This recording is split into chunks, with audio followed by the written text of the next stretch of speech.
Hello, magandang araw. Welcome to my channel. Ako nga pala si Mystico Moreno, or in short, Mismo. At dito sa aking channel, we will manifest love and light sa inyong Tagalog love reading ngayon na mismo. Okay, so today, ang gagawin natin ay ang no contact love reading.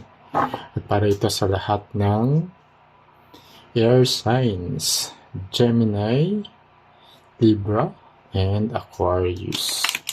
Okay, so tingnan natin kung anong masasagap kong energy from the air signs.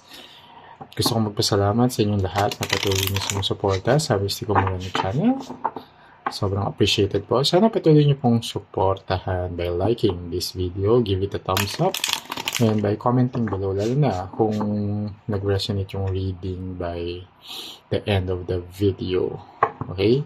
Sa mga bago, sana supportan niyo rin po by subscribing para updated rin kayo sa mga post ko pa and para mag-grow pa lalo ang aking channel at marami pa akong magawang love readings para sa inyo. Ayan. So, yeah, bubunot ako ng cards from this deck and then supporting cards from the other deck. Okay, and as I always remind everyone sa aking channel, this is a collective and general love reading, so it may or may not resonate with everyone. Kapag hindi nag-resonate, huwag pong pilitin, abangan na lang yung mga susunod ko pang love reading, baka yun ay mag-resonate na. And best talaga to book a personal and private love reading. Nasa description box lang naman yung email address ko, so you can contact me. Okay yan kasi mas nakatune in yun sa energy ninyo. Okay? So, yeah, simulan na natin. Ano ba yung masasagap ko from the collective? Okay, so I'll get one card muna from this deck, and that will be your energy regarding sa situation, sa no contact situation, what's going on with you now, ano yung nafe-feel mo, or currently unaware ka but you still have that energy with regards to your no contact sa person in mind mo at the moment. So, sige. I'll get the 7th card. Knight of Wands. Okay. Paired with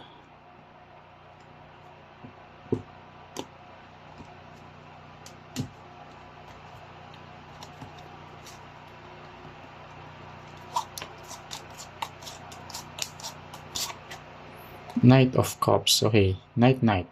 Okay. So, I think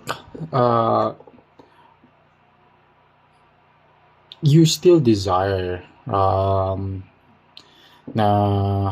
magkaroon ng contact with this person, and I can sense na medyo you're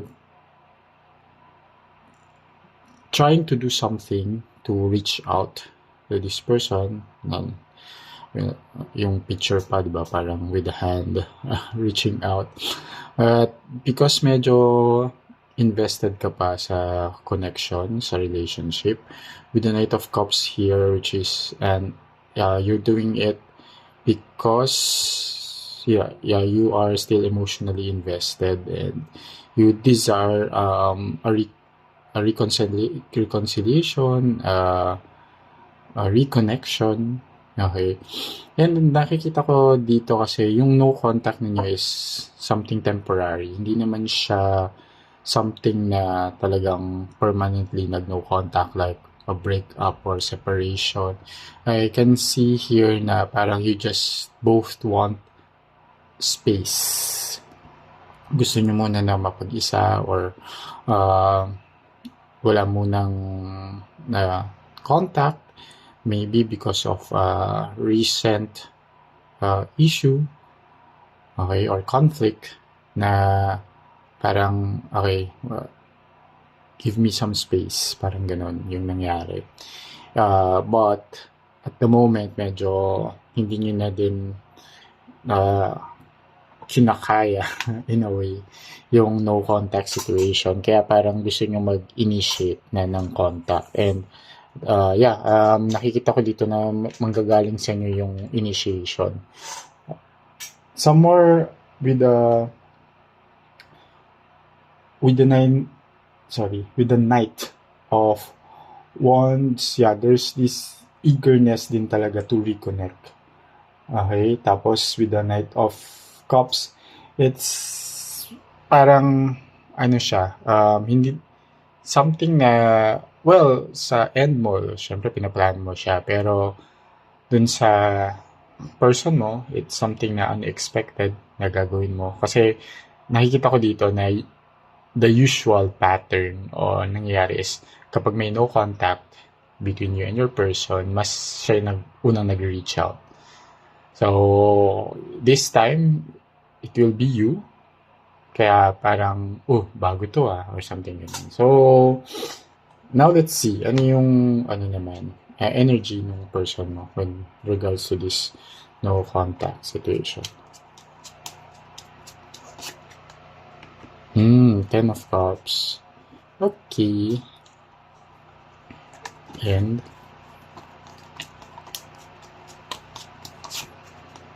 Two of Cups. Ten of Cups and Two of Cups. Yeah, once na nag-reach out ka, ano ba? Sige, I'll just use the term bibigay din tong person mo. Kasi mahal, with the Two of Cups here showing, yung energy niya talaga is actually, namimiss ka niya. And ang gusto din naman talaga niya is magkaayos kayo. With the Ten of Cups here, energy, it's love, it's reunion. So reunion means a reconciliation, a reconnection, and tapos paired pa siya with Two of Cups, which is also a card of connection and about the relationship, attraction, ganun. So parang in a sense, it's sa kanya, ayaw na rin niya, gusto na rin niyang tapusin itong no contact situation between the two of you because miss ka na niya, and then some more, he or she wants to be reconnected with you because yun nga, mahal ka niya. Okay? Kaya nasabi ko rin talaga kanina that this no contact situation between the two of you is just temporary.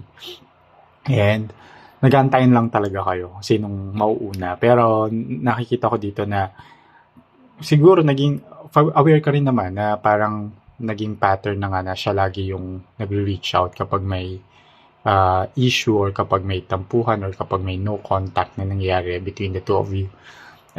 Pero na-sense ko naman dun sa person na parang, ay, bakit parang ako na lang lagi? So, inaantay ka niya, pero ikaw din, parang inaantay mo siya. However, merong parang realization on your end na, sige na nga, this time around, ako naman ang mag-reach out. Okay? So, it's a good thing. I mean, good energy. Kasi, may nalalapit na reconnection. Tingnan natin ano yung energy naman ninyong dalawa, and the relationship itself, how this no contact situation is affecting the relationship, and ano din talaga yung both combined energy ninyong dalawa.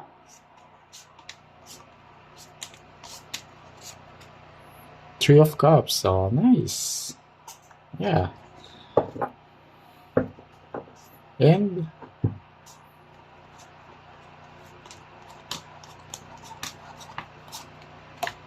Seven of Wands. Oh, okay. True.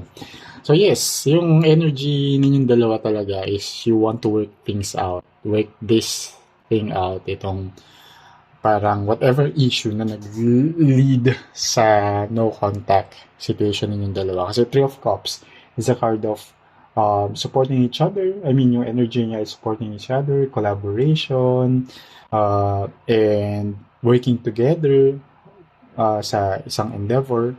And that endeavor, I believe, with the no contact situation theme here is na you both want to really patch things up. Ayusin na siya. Plus, naka-pair pa siya with the Seven of Wands. And Seven of Wands is a card of overcoming challenges. Although also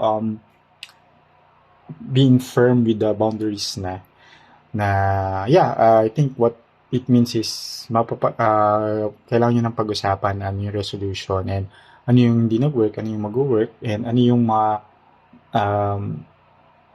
boundaries na kailangan na ma-apply sa relationship for it to grow or work in the near future na hindi na magkakaroon ulit ng no contact situation. Or kung magkaroon man ulit, alam niyo na kung paano i-resolve properly. And basically, talagang kailangan lang ninyo na mag-usap and ayusin together. Hindi yung isa lang yung mag-aayos. Okay? Team effort siya. Parang ganun. Okay? Kasi as you can see here with the Three of Cups, di ba? It's really good kapag both parties inaayos together yung problema. Okay, para alam din yung responsibilities, accountabilities, and wala ring na-feel na parang medyo unfair ang nangyayari, diba? So let's see naman ano yung on your end, ano yung mga parang next steps or sort of advice na rin from the universe or message from the universe on your end, given na ito yung energies on both parties, energies mo, energies niya. Ano yung on your end, ano naman yung next step mo na? Ano yung most likely plan mong gawin talaga moving forward with regards to this no contact or after the no contact situation?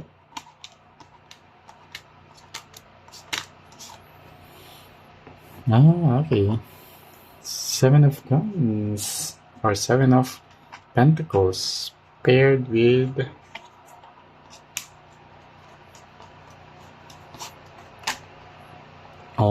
Five of Pentacles. Yeah, okay. Yeah, medyo with the kasi nga ngayon, 'di ba? Tulad ng sinabi ko kanina. Kaya ikaw yung mag-initiate talaga kasi I think yung nangyari in the recent past na issue na nag-lead sa connection, medyo parang ikaw yung at fault or ikaw yung accountable talaga. Yun yung nafe-feel kong energy. Kaya here with the Seven of Coins and Pentacles kasi it's a card of evaluation, okay, and reflection. Parang similar siya sa energy ni the Hermit, pero doesn't necessarily mean na parang kailangan mo talagang ibukod yung sarili mo para mapag-isipan mo siya. Regardless, after this issue and because of this no contact na namimiss nyo ang isa't isa, may mga realization ka. Kaya sabi ko kanina, yung accountability, alam mo sa sarili mo ano yung nagawa mo and ano yung kailangan mong gawin para makabawi. And with the Seven of Coins here nga, tas paired pa siya with the Five of Wands, you feel na you're at loss, parang gano'n, na parang may kulang na bigla nga. Nitong nagkaroon kayo ng no contact situation, for you, parang may something missing, may something lacking, something na kulang sa life mo dahil nga hindi mo siya nakakausap, hindi mo siya nakakasama, hindi mo siya nakikita. And because of that, marami kang realizations, and those realizations will lead nga to you initiating this time around to reach out. Diba? Which is good. I mean, medyo siguro maninibago ka kasi nga mas common yung person mo, yung mag-reach out sa'yo. Kasi siguro, I have this feeling na for some of you, lalo na. Kasi parang kaya hinahayaan nyo siya nag-reach out or hindi kayo nag-initiate is because parang sure kayo, ay, mahal naman ako nito, hindi niya ako, parang may ganun kayong mindset kasi which you have to remove. Parang ang mindset niyo is, mahal naman ako nito, hindi talaga ako nito matitiis, gano'n. May ganong energy na, ay, hindi naman niya ako matitiis ang reach out sa akin. Kaso, it's parang nangyari ngayon, yun nga, parang biglang natiis ka niya. Pero, yeah, true naman na, yun nga, nami-miss ka niya ngayon. Pero, meron din siyang sariling realizations, yung person mo na, bakit parang ako na lang lagi, gano'n. Parang, sana siya naman mag-reach out. Ganun. Every time may ganito kayong mga pinagdadaanan. Okay, so, kaya nyo yan, and, yeah, it's normal, of course, kasi, at least itong no contact situation nga na to, hindi naman siya permanent na ayaw nyo sa mas mahirap yun, di ba? Na permanent no contact, tapos miss na miss mo na yung tao or miss nyo yung isa't isa. Pero I can see naman din here with the energy here na mahal nyo pa rin naman talaga yung isa't isa at gusto nyo pa rin naman talaga na magkasama pa rin, gusto nyo magkita na, mag-usap na, di ba? Magkasama na ulit. So, kaya medyo nabobother na kayo sa silence or sa hindi nyo pagkikita or pag-uusap. Okay? Ayan, sige. So, I will close the reading with an oracle card. 2 oracle cards as message, additional message and advice from the universe. Okay?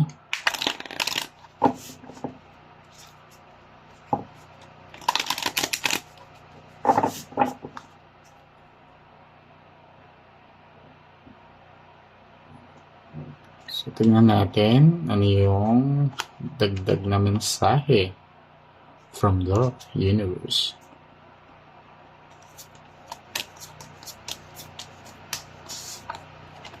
Rosemary and Rowan. Okay. So, si Messenger is Rosemary and Rowan. So, first si Rosemary muna. So, it's a card of release of love and clarity. Kaya, yun din, talagang sabi ni Universe to release na nga yung mga hesitations. Kasi, naman, gusto niya nang kaayos. So, alisin na yung hesitation, saka yung parang pride na parang hindi, dapat siya muna, gano'n. Alisin na yung ganong energy, you have to remove it. And, yeah, Rosemary is a card of love. This connection talaga is full of love. Kaya, alam nyo sa sarili nyo, both parties, na hindi nyo naman talaga matitiis ang isa't isa. And now, there's clarity nga. May mga realizations na nangyari during the time na hindi kayo together, temporarily. And